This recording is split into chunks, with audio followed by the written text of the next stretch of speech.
નમસ્કાર મિત્રો, આપ જોઈ રહ્યા છો મધ્ય ગુજરાત ફર્સ્ટ ન્યૂઝ। શ્રી શાસ્ત્રી વિદ્યાલય શિથોલના NSS યુનિટની વાર્ષિક શિબિર મગિયા ગામે યોજવામાં આવી। તો પ્રાપ્ત વિગતો અનુસાર શ્રી શાસ્ત્રી વિદ્યાલય શિથોલના રાષ્ટ્રીય સેવા યોજના અંતર્ગત શાળાના SS યુનિટના સ્વયંસેવકોની વાર્ષિક શિબિર મગિયા ગામે યોજવામાં આવી હતી। આ પ્રસંગે SS યુનિટના સ્વયંસેવકોની રેલીને લીંબાણી જૂથ ગ્રામ પંચાયતના ડેપ્યુટી સરપંચ શ્રી કરણભાઈ રાઠવા, પૂર્વ સરપંચ શ્રી લાલાભાઈ, શાળાના આચાર્ય શાહિદ શેખ, સુપરવાઇઝર અર્જુનભાઈ રાઠવાએ પ્રસ્થાન કરાવ્યું હતું। સ્વયંસેવકોની રેલી ગામના તમામ ફળિયામાં સ્વચ્છતા, સ્વદેશી અને રાષ્ટ્રભાવના અને ઉજાગર કરતા સૂત્રોચ્ચાર કરી ગ્રામજનોને જાગૃત કરવામાં આવ્યા હતા। ત્યારબાદ સ્વયંસેવકોની અલગ અલગ 10 ટુકડી દ્વારા ગામ સફાઈ ભીત સૂત્રો ગ્રામજનોની રૂબરૂ મુલાકાત કરી યોજનાકીય લાભોની જાણકારી, વિવિધ જાતના સર્વેની કામગીરી કરવામાં આવી હતી। ગામમાં સ્વયંસેવકોની કામગીરી જોઈ ગામ લોકોમાં અલગ પ્રકારનું કુતૂહલ જોવા મળ્યું હતું। સ્વયંસેવકોના જણાવ્યા અનુસાર સર્વેની કામગીરીમાં ગામ લોકો શરૂઆતમાં જવાબ આપતા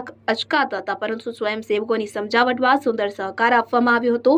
સરકારની પ્રજાલક્ષી વિવિધ યોજનાની જાણકારી અને યોજનાકીય લાભો મેળવવા માટે કરવાની કામગીરી અને જરૂરી દસ્તાવેજી પુરાવા અંગેની માહિતી ગ્રામજનોને આપવામાં આવતા ગ્રામજનો અનેરો ઉત્સાહ જોવા મળ્યો હતો। ગ્રામ સફાઈ કામ દરમિયાન સૂકો કચરો, ભીનો કચરો એકત્રિત કરતા અને પાણીનો નિકાલ કરતા સ્વયંસેવકોને જોઈ ગામની કેટલીક મહિલા તથા પુરુષો પણ આ ભગીરથ કાર્યમાં જોડાતા સમગ્ર વાર્ષિક શિબિરનું આયોજન શાળાના આચાર્ય સહિત શેખના માર્ગદર્શનમાં પ્રોગ્રામ કોઓર્ડિનેટર અશ્વિન કુમાર વણકર અને પિયુષ જે પટેલ દ્વારા કરવામાં આવ્યું હતું। અને શિબિરની પૂર્ણાહુતિ પ્રસંગે શાળાના શિક્ષિકા વર્ષાબેન ચૌહાણ દ્વારા ઉપસ્થિત તમામ લોકોના સહકાર અને સૌજન્ય બદલ આભાર પ્રગટ કરવામાં આવ્યો હતો।